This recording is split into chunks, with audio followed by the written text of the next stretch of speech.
கிறிஸ்துவுக்குள் அன்பான தேவனுடைய பிள்ளைகளே, இயேசு கிறிஸ்துவின் பரிசுத்தமான நாமத்தில் உங்களை வாழ்த்தி ஆசீர்வதிக்கிறேன். நீங்கள் சுகமாய் இருப்பீர்களாக. இந்த பரிசுத்தமான நாளிலும் நம்முடைய தியானத்திற்கு ஆதாரமாக லூக்கா எழுதின சுவிசேஷம் 9ஆம் அதிகாரம் 26ஆம் வசனத்தை பாருங்கள். என்னை குறித்தும் என் வார்த்தைகளை குறித்தும் எவன் வெட்கப்படுகிறானோ அவனை குறித்து மனுஷகுமாரனும் தம்முடைய மகிமையோடும் பிதாவின் மகிமையோடும் பரிசுத்த தூதர்களின் மகிமையோடும் வரும்போது வெட்கப்படுவார். பிரியமான தேவனுடைய பிள்ளைகளே, ஆண்டவர் ஒரு அருமையான வார்த்தையை இன்றைக்கு நமக்கு தந்திருக்கிறார். இந்த வசனத்தை கவனித்து பாருங்கள். இயேசு கிறிஸ்து மிக தெளிவாக சொல்லுகிறார், என்னை குறித்தும் என் வார்த்தைகளை குறித்தும் எவன் வெட்கப்படுகிறானோ அவனை, ஒருவேளை இயேசு கிறிஸ்து தம்முடைய பிதாவின் மகிமையோடு வெளிப்பட்டு வரும் பொழுது அவனை குறித்து வெட்கப்படுவார் என்று சொல்லப்பட்டிருக்கிறது. உங்களுக்கு இயேசுவின் நாமத்தில் ஒரு உண்மையை சொல்ல விரும்புகிறேன். இந்த நாட்களில் அநேக தேவ பிள்ளைகள் இஸ்ரவேல் தேசத்துக்காக ஜெபித்து கொண்டிருக்கிறீர்கள். கேட்டால் எருசலேமின் சமாதானத்துக்காக வேண்டிக் கொள்ளுங்கள் என்று வேதத்தில் இருக்கிறது என்பதாக சொல்லுகிறீர்கள். நன்றாக கவனித்து பார்க்க வேண்டும். அது வேதத்தில் பழைய ஏற்பாட்டு காலத்தில் சொல்லப்பட்ட காரியம், தாவீதின் காலத்தில் சொல்லப்பட்ட ஒரு காரியம்.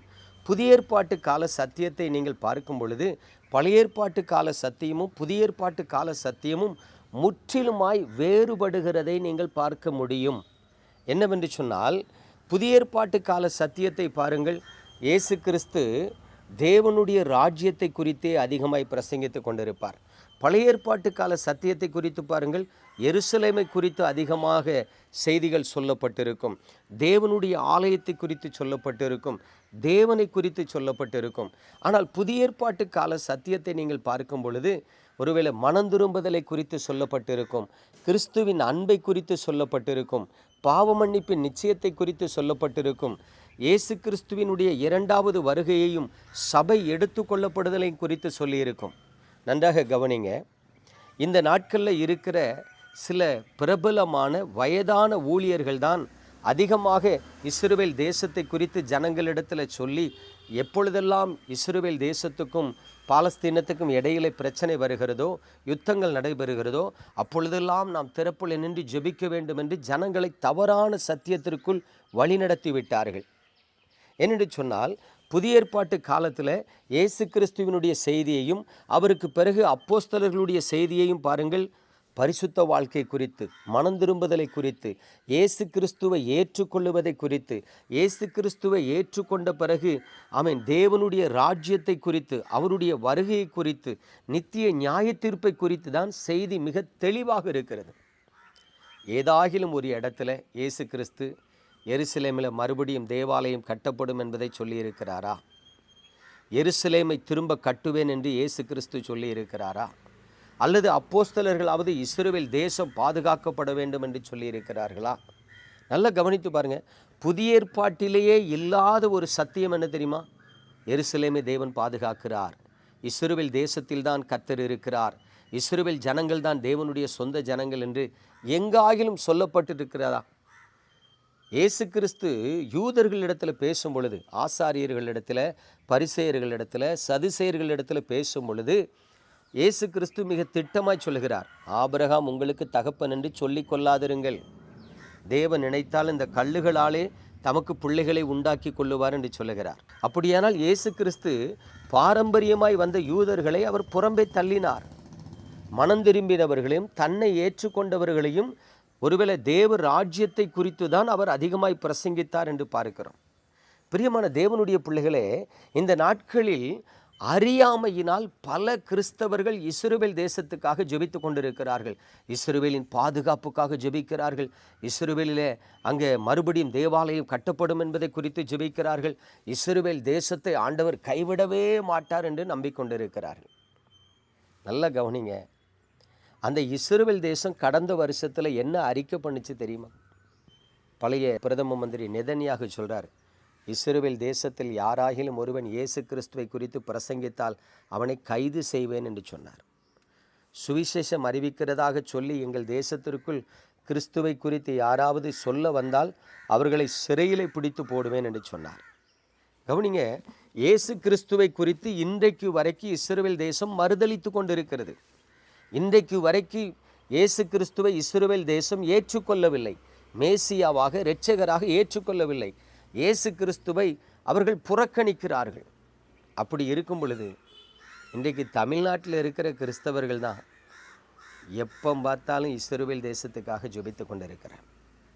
நான் கேட்குறேன், இஸ்ரவேல் தேசத்துக்காக ஜெபிக்கிறவர்களே, உங்கள் பிள்ளைகள் மனம் திரும்பி இருக்கிறார்களா? உங்கள் கணவர் மனம் திரும்பி இருக்கிறாரா? உங்கள் குடும்பத்தில் எல்லோரும் ரட்சிக்கப்பட்ட அனுபவத்திற்குள் வந்து விட்டார்களா? அப்படி வரவில்லை என்று சொன்னால் இயேசு கிறிஸ்துவின் வருகையில் உங்கள் குடும்பம் கைவிடப்படுமே. உங்கள் கணவனோ மனைவியோ பிள்ளைகளோ உங்களுக்கு முன்பதாக கைவிடப்பட்டவர்களாக நரகத்தில் தள்ளப்படுவார்களே. ஆண்டவர் சொல்லும்போது என்ன சொன்னார் தெரியுமா? எருசலேமின் குமாரத்திகளே, நீங்கள் எனக்காக அழாமல் உங்களுக்காகவும் உங்கள் பிள்ளைகளுக்காகவும் அழுங்கள் என்று சொன்னார். பிரியமான தேவனுடைய பிள்ளைகளை, எனக்கு தெரிந்து எங்கள் ஊரில் ஒரு பரிசுத்தவான் குடும்பம் இருக்கிறது. அந்த பரிசுத்தவான் தன் மனைவியின் மனம் திரும்புதலுக்காக கிட்டத்தட்ட 32 ஆண்டுகள் ஜெபித்திருக்கிறார். அந்த பரிசுத்தவான் மரித்த பிறகும் அவருடைய மனைவி ரட்சிக்கப்படவில்லை. அவருடைய மனைவி மரணத்துக்கு ஒரு வாரத்துக்கு முன்பதாக தான் ஆண்டவருடைய அன்பினால் தொடப்பட்டு கண்ணீர் விட்டு அழுது, கிட்டத்தட்ட 76 வருடங்களை நான் ரட்சிக்கப்படாத பாவியாக வீணாக்கி விட்டேன் என்று சொல்லி அவர்கள் மரிப்பதற்கு ஒரு வாரத்திற்கு முன்பு படுக்கையில் இருக்கும் பொழுது மனம் திரும்பி இயேசுவை ஏற்றுக்கொண்டார்கள். எதற்காக இதை சொல்லுகிறேன் என்றால், ஒரு மனிதன் 10 வயதில் இயேசுவை ஏற்றுக்கொள்ளலாம். ஒரு மனிதன் ரட்சிக்கப்படுகிறது 7ஆம் வகுப்பு படிக்கும் பொழுது ரட்சிக்கப்படலாம், 10ஆம் வகுப்பு படிக்கும் பொழுது ரட்சிக்கப்படலாம், கல்லூரி படிக்கும் பொழுது ரட்சிக்கப்படலாம்.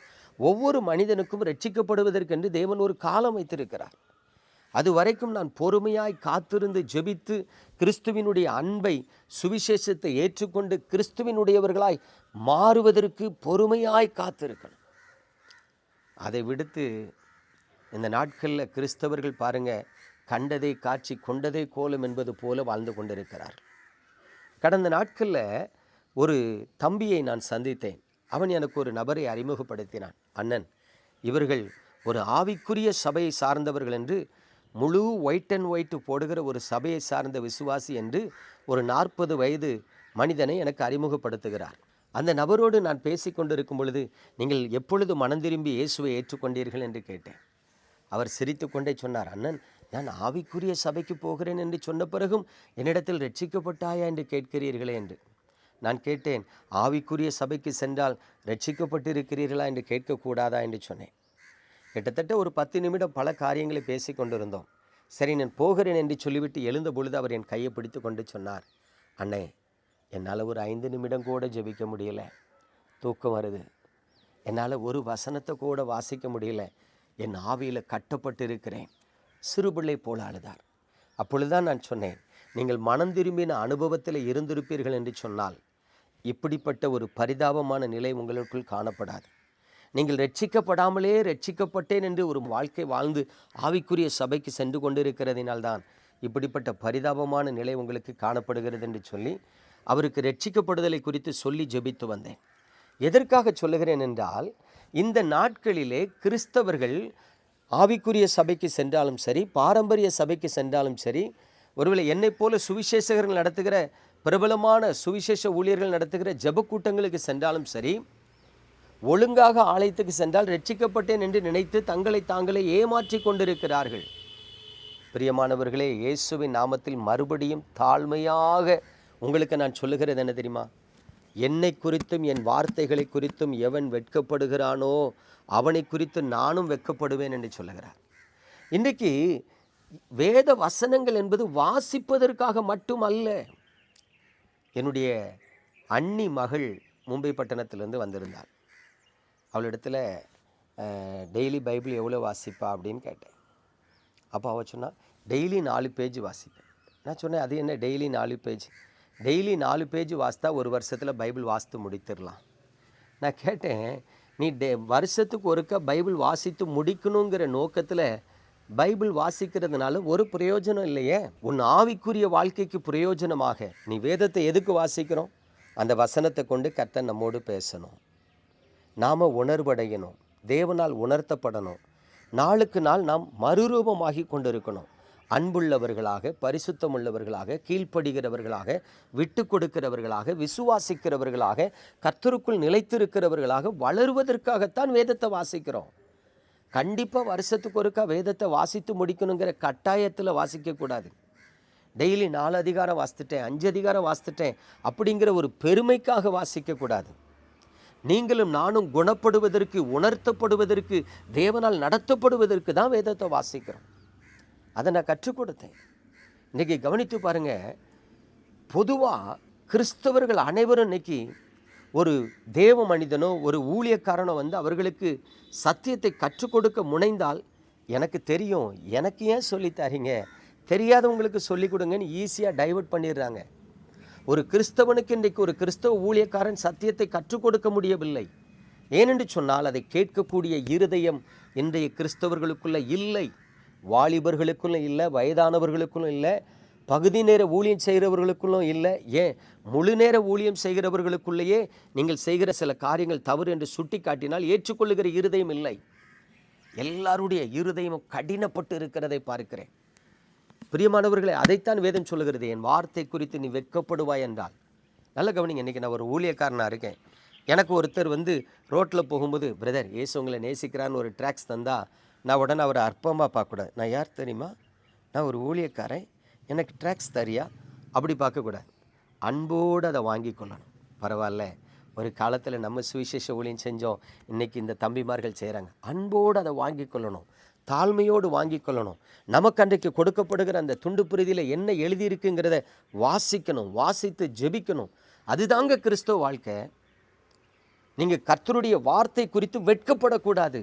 இன்றைக்கு எத்தனை பேர் தேவனுடைய வார்த்தையை கேட்பதற்கு வெட்கப்படுகிறார்கள் தெரியுமா? வேத வசனத்தை சொல்லுவதற்கு வெட்கப்படுகிறார்கள் தெரியுமா? ஆண்டவருடைய பிள்ளை என்று சொல்லுவதற்கு வெட்கப்படுகிறார்கள் தெரியுமா? அதாவது கடந்த நாட்களில் என் நண்பனுடைய அக்கா மகள் திருமணத்திற்காக தூத்துக்குடி சென்றிருந்தேன். அப்போ நான் கேட்டேன், என்னப்பா மேரேஜை சர்ச்சில் வச்சு நடத்தாமல் மண்டபத்தில் வச்சு நடத்துகிறான்னு. என் நண்பர் சொன்னார், அக்கா மகா ஸ்டேட் பேங்கில் வேலை பார்க்குறா, அதனால் என்ன? இல்லை, அவளுக்கு பார்த்துருக்கிற மாப்பிள்ளையும் ஸ்டேட் பேங்கில் வேலை பார்க்குறாங்க, அதனால் என்ன? இல்லை, அந்த வேலைக்கு வரும்போது ஹிந்துங்கிற சர்டிஃபிகேட் கொடுத்து வந்துட்டாங்க. இப்போ சர்ச்சில் வச்சு நடத்தினா எவிடன்ஸ் ஆகிரும், எவிடன்ஸ் ஆச்சுன்னா வேலையை விட்டு தூக்கிடுவாங்க. ஒரு உலக பிரகாரமான வேலைக்காக நான் கிறிஸ்தவள் அல்ல என்று இயேசுவை மறுதலித்து ஒரு வேலைக்கு போயிருக்கிறாங்க. இவர்கள் எப்படி பின்னாடி வந்து நான் கிறிஸ்தவன்னு சொல்ல முடியும்? இயேசுவை குறித்து மறுதலிச்சிட்டாங்களே. வாழ்க்கையில் 2 காரியம் தான் முக்கியம். ஒன்று பிறப்பு, அடுத்து திருமணம், இறப்பு 3வது. ஒரு மேரேஜ் அன்னைக்கு நான் தேவனை அறியாத புறஜாதின்னு சொல்லி ஒரு பிள்ளை கல்யாணம் பண்ணுறா. யாருன்னா சபைக்கு போகிறவன். காரணம் வேலை பேருமா. இயேசுவை அறிக்கை பண்ண வெட்கப்படுகிறார்கள், பயப்படுகிறார்கள், ஆண்டவருடைய வார்த்தையை ஏற்றுக்கொள்வதற்கு வெட்கப்படுகிறார்கள். என் நண்பர் என்கிட்ட சொன்னார், நீ மேலே போ ஜோமன்னு, ஆனால் சிலுவை போட்டுறாத அப்படின்னு. நான் சொன்னேன்னா மேலேயே போகலப்பா, எதுக்கு மாய்மாலை உன் கூட சேர்ந்து நானும் மாய்மாலம் பண்ணணும், வேண்டாம். பிரியமான தேவனுடைய பிள்ளைகள், இன்றைக்கு உங்களை பார்த்து கேட்குறேன், நீங்கள் கிறிஸ்தவர்கள் தானே? எல்லா இடத்திலும் நான் கிறிஸ்தவன் என்று சொல்லி உங்களை விளங்க பண்ணுகிறீர்களா? யாரிடத்தில் பேசும் பொழுதும், எந்த இடத்துக்கு செல்லும் பொழுதும் உங்களை கிறிஸ்தவர்களாக நீங்கள் அடையாளப்படுத்துகிறீர்களா? சில இடங்களில் கிறிஸ்தவர்கள் அல்லாதவர்களைப் போல அப்படி மாய்மாலம் பண்ணி கொண்டு வருகிறீர்களா? தயவு செய்து உங்களுக்கு சொல்லுகிறேன், இயேசுவை குறித்தும் அவருடைய வார்த்தைகளை குறித்தும் வெட்கப்படாதிருங்கள். ஏன் சொல்கிறேன்னா, இன்றைக்கி பகட்டா தோன்றுகிற காரியங்கள் எல்லாம் அது பெரிதாக காணப்படும் உலக மக்களுக்கு. ஆனால் ஆண்டவர் இருதயத்தை சோதிக்கிறார். எனக்கு அன்பான தேவனுடைய பிள்ளைகளே, ஒரு ட்ரெயினில் போகிறீங்க, உங்களுக்கு ஜெபிக்கணும்னு ஆவியானவர் உணர்த்துறார். உங்களால் உட்காந்து கொஞ்ச நேரம் ஜெபிக்க முடியுமா? யோசித்து பாருங்கள். அன்றைக்கு ஒரு நாள் சிறுவேண்டத்துக்கு போயிருந்தேன். அங்கே ஒரு ஸ்டேட் பேங்க் மேனேஜர் லஞ்ச் டைமில் அவர் பேங்க்கை விட்டு இறங்கி வரார். முன்னாடி ஒரு அரச மரம் முன்னாடி பார்த்தீங்கன்னா வந்தோடனே 2 செருப்பையும் கலத்தி போட்டு தோப்புக்கரணம் போட்டு மண்டையில் கொட்டிக்கிறார். நான் ஸ்டேட் பேங்க் மேனேஜர், அதனால் ரோட்டில் நின்றுட்டு இந்த சாமி கும்பிடக்கூடாதுன்னு அவர் நினைக்கல. ஆனால் ஒரு தேவனுடைய பிள்ளை தன்னை கிறிஸ்தவன் என்று அடையாளப்படுத்துவதற்கு வெட்கப்படுகிறார். யோசித்து பாருங்கள், எத்தனை பேர் இன்றைக்கு கிறிஸ்துவை அறிக்கை பண்ண வெட்கப்படுகிறீர்கள்? வேத வசனத்தை பஸ்ஸில் போகும்போது திடீர்னு ஒரு வசனத்தை எடுத்து பார்க்கணும், பைபிள் எடுத்து பார்க்க எத்தனை பேர் வெட்கப்படுறீங்க தெரியுமா? பிரியமான தேவனுடைய பிள்ளைகளே, ஒரு பழைய பாடல் உண்டு. எந்த காலத்திலும் எந்த நேரத்திலும் நன்றியால் உம்மை நான் துதிப்பேன், இயேசுவே உம்மை நான் துதிப்பேன் துதிப்பேன், எந்த வேளையிலும் துதிப்பேன். அந்த பாடல் வரிகளை பாருங்க. வாழ்விலும் நீரே தாழ்விலும் நீரே. பாருங்க, இன்னைக்கு ஆவிக்குரிய வாழ்க்கையில் அப்படிப்பட்ட ஒரு அர்ப்பணிப்பான வாழ்க்கை நீங்கள் வாழ்ந்து கொண்டிருக்கிறீர்களா என்பதை கவனித்து பாருங்க. இயேசுவை குறித்தும் அவருடைய வசனத்தை குறித்தும் வெட்கப்படாத வாழ்க்கை நீங்கள் வாழ வேண்டும் என்று கர்த்தர் விரும்புகிறார். எல்லாரும் ஜெபிக்கிறாங்க, நானும் ஜெபிக்கிறேன். நானும் இஸ்ரவேல் தேசத்துக்காக ஜெபிக்கிறேன். இஸ்ரவேல் தேசத்துக்காக நீங்கள் ஜெபித்தா அந்த ஜெபத்தை ஆண்டவர் ஏற்றுக்கொள்ளவே மாட்டார். ஏன்னா தேவனால் புறக்கணிக்கப்பட்டவனுக்காக நீங்கள் ஜெபித்தா அந்த ஜெபம் எப்படி கேட்கப்படும்? பழைய ஏற்பாட்டு காலத்தில் ஆண்டவருக்கு சொன்னார் சாமுவேலை பார்த்து, நான் தள்ளிவிட்ட சவுலுக்காக நீ ஏன் கவலைப்படுகிறாயினார். தேவன் புறக்கணித்தவனுக்காக நீங்களும் நானும் கவலைப்படக்கூடாது. ஆகவே ஆவிக்குரிய வாழ்க்கையில் அவருடைய வசனத்தை பிடித்து கொண்டு வாழ பழகுங்கள். நீங்களும் ஆசீர்வதிக்கப்படுவீர்கள். கர்த்தரும் உங்கள் மேல் பிரியமாயிருப்பார். நம்ம ஜெபிப்போமா? எங்கள் அன்பின் பரலோக தகப்பனை, ஆசீர்வதிக்கப்பட்ட அந்த நல்ல ஆண்டவரே வேலைக்காக உமக்கு நன்றி செலுத்துகிறோம். உங்கள் பரிசுத்த கரத்தில் உமது பிள்ளைகளை தருகிறேன். ஒரு சிறு வசனத்தை உம்முடைய பிள்ளைகளுக்கு பிட்டு கொடுத்திருக்கிறேன். இந்த வசனம் அவர்கள் மனக்கண்களை திறக்கட்டும். இந்த வசனம் அவர்களோடு பேசட்டும். இந்த வசனம் அவர்களுக்குள் இருக்கிற அறியாமையை எடுத்து போடட்டும். இந்த வசனம் அவர்கள் ஜீவ காலத்துக்கும் ஆதரவாய் துணை நின்று அவர்களை நடத்தட்டும். உங்கள் பரிசுத்த நாம மகிமைப்பட உம்முடைய பரிசுத்த கரத்தில் உமது பிள்ளைகளை தந்து ஜெபிக்கிறேன். உம்மை குறித்தும் உம்முடைய வசனங்களை குறித்தும் வெட்கப்படாதவர்களாய் வாழ்வதற்கு கர்த்தர் கிருபை செய்வீராக. இயேசு கிறிஸ்துவின் அன்பின் நாமத்தில் பிதாவே, ஆமென்.